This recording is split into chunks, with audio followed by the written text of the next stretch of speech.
just wasn't smart enough to put on a t-shirt or sweatshirt. All right, fire away. Coach, I know it was against backups for Clemson, but whatever you saw from James on Saturday, was that surprising? And has he shown you that ability in practice? No, not surprising at all. I mean, there's a reason he plays at Florida State, and there's a reason he played last year, you know, when his number was called. Excited to see him play well, you know, to go out there and do his job. You know, not only him, but we had a bunch of young players, you know, go out there and play well. You know, Keyshawn Hilton also went out there and did a great job. And so excited for those guys, something to build on. And, you know, I think for us, you know, really short-sighted, we didn't get the job done. You know, and it's a miserable feeling, you know, to fail like that. But, you know, again, you know, a lot of positive moving forward and on into the future. What's it say about James that he was ready when his time came? I understand the context of the game, but he made a throw when he had to. Yeah, you know, and made a few. You know, I mean, he wasn't perfect either. You know, and I mean, there's always room for improvement. You know, took a sack they didn't have to take, trying to run around and make a play. You know, which in that situation I get. You know, you're trying to, you know, go do something. You know, and but you know, there's a couple things we can clean up with him, but. You know, I mean, just excited for him. Because if there is a kid that could possibly deserve it, it's him. Does anybody want to ask questions before we close? We've seen, even when he hasn't played this year, kind of James's leadership on the sideline. What do you think he kind of means to this team, even when he's not on the field? I think that's one of the things that makes James so special. You know, and I think probably everybody kind of felt that last year, you know, but James is a great teammate. You know, and I think that's part of being, you know, a requisite of this position.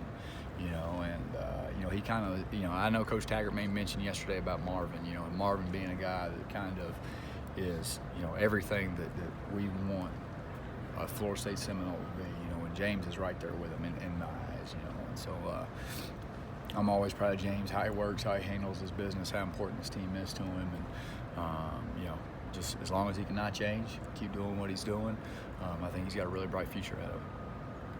On the touchdown pass, if Keyshawn goes upfield and scores, but Trayshawn Harrison's up there hustling a block for him to Marion Terry downfield, to see those guys still hustling in that moment, I guess what does that say about the guys who were on the field at that time? Yeah, I mean, that's hard to do. You know, I've been in those, you know, when you play at the place I played at in college, you know, when you play 4 or 5 of those games a year, you know, where you've got to go, you know, pay the bills for the university. You know, and, you know, to your personal pride, you know, and how you play and how you perform, even in moments of adversity, you know, that being important to you. You know, I think that reflects on their character, how they were brought up, their parents, you know, and their fortitude and their toughness. And so proud of those guys and you know, really appreciative of those guys doing that in a situation like that. How much of the screen game having hiccups is accuracy?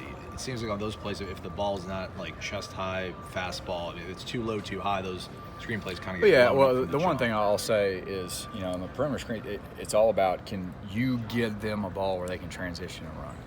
You know, and so again, that's repetition. You know, that's something that typically year 2, year 3 of the system, when that's, you know, we throw perimeter screen every day. You know, we do that every day for a reason. You know, it's not just catch and throw. I mean, you got to clear it back. You know, you've got to get people in the right spots and targets. And so that's something that will improve moving forward. But I think it's just making sure that it's a ball you can transition with. You know, a ball in the upfield pass, so a guy can drop a foot, get vertical, and get rolling. So, yeah, a big part of that is on the quarterback.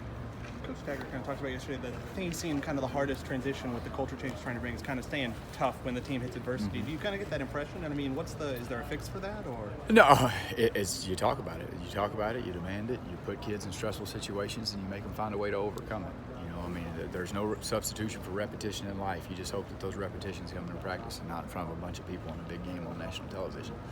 You know, but there's 2 ways of looking at it. You can look at that thing as, you know, a complete failure, which in many ways it was. You know, I mean, that's what we're ultimately there to do, is to go win a game, and we failed to do that, whether we did it 31-30 or 100-0. I mean, it's all a failure. Nobody feels good about losing a football game. You know, or you can look at it as a way where it's a great learning experience where, you know, if it ever happens again, we're better equipped to overcome the adversity presented, you know. So to me, as long as we learn from it and we find a way to get better from it, there is a positive. It's just not going to feel real good for this weekend. Coach, when you lose a game like that, is there anything you look for this week in practice from your guys, just mentally? And I think, obviously with Coach Taggart and kind of what he said after the game, what he said to the team on Sunday, I expect us to have a really good football practice today. I really do. And I will say this, I've said it a bunch of times publicly, and I'll say it again, our head football coach is as good with the kids of any guy I've ever been around.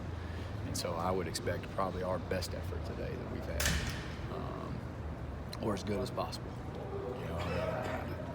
He is as good as there's been handling the kids and getting the best out of them. So we got a lot of work to do. We got to keep getting better. We got to get healthy. I mean, there's plenty of things that we have to do, but I expect a great today. How many more things do you guys have in the bag to try to get the run game going somehow, some way? Yeah, I mean, there's a couple parts to that. Just earlier I alluded to the fact there's no substitution for repetition, anything you do in life. You want to be the best weightlifter, lift weights. You want to be the best at running the football, you got to go. So there's two parts to that. You can minimize scheme and just make sure that we're giving our kids a chance to get great at something, or you can do other things knowing that you're going to sacrifice a little bit of practice efficiency to get that done in terms of how many reps they're going to have before they have to go do it in real life. I think for us, it's, again, establishing continuity, making sure that we consistently do the things at practice that we've got to do on game day. And so how much more? Obviously, I can't tell you all that. We got to go game. We got to go find a way to win. But, I think there's a blend of both. We got to get better at what we do, get more consistent in the schemes that we run, but also there's a place probably to add a few things that can help take some stress off of those guys. Has running back under center run its course in college football, or is no, that something you guys there's a million ways to win. You can say running back under center is run its course, then you go look at Wisconsin. There's plenty of ways to run the football. You look back at Coach Taggart's past. They've been top 10, top 15 in a run game like every year that I think he's been a head coach, whether he was under center, hammering it at Western, or moving to the spread and making that transition. So, obviously there's a million ways to run the football. This is what we feel is the best way to do it, and we got to continue to improve on that. You mentioned that. I think the last 3 years he was 12th, 5th, and 11th in the nation in rushing the football. And this year, I think 127th. Mm-hmm. Is it just as simple as you got to get better up front? No. Like a lot better up front? Do we need to? Absolutely. We got to get better everywhere. We got to get better at taking pressure. That's a really simple way to look at things. When I say simple, I don't mean dumb. I don't mean, I don't want to be insulting to anybody, but we got to get better everywhere. We got to get better in the execution of the run polish. We got to get better being more patient at tailback. We got to get better at, double teaming a 3 technique to a backside backer on inside zone. There's improvement that has to happen anywhere. I think that the most important thing is you don't take a short-sighted approach to it. Because again, there is a really bright future here, and to go wholesale and throw all that out and try to make all these changes, well then next year, now we've lost that library of repetitions, and so for me it's nobody wants to hear it. The answer is to stay the course. The answer is because we know it works. Our head football coach knows it works. We've seen it be successful a year ago, and so I think the fastest way to ensure that the transition is successful is to stay the course and get better at what we do. Do you know how you guys are going to plan figuring out your starting quarterback for this weekend? Oh, I knew that was coming. That I can't answer that one.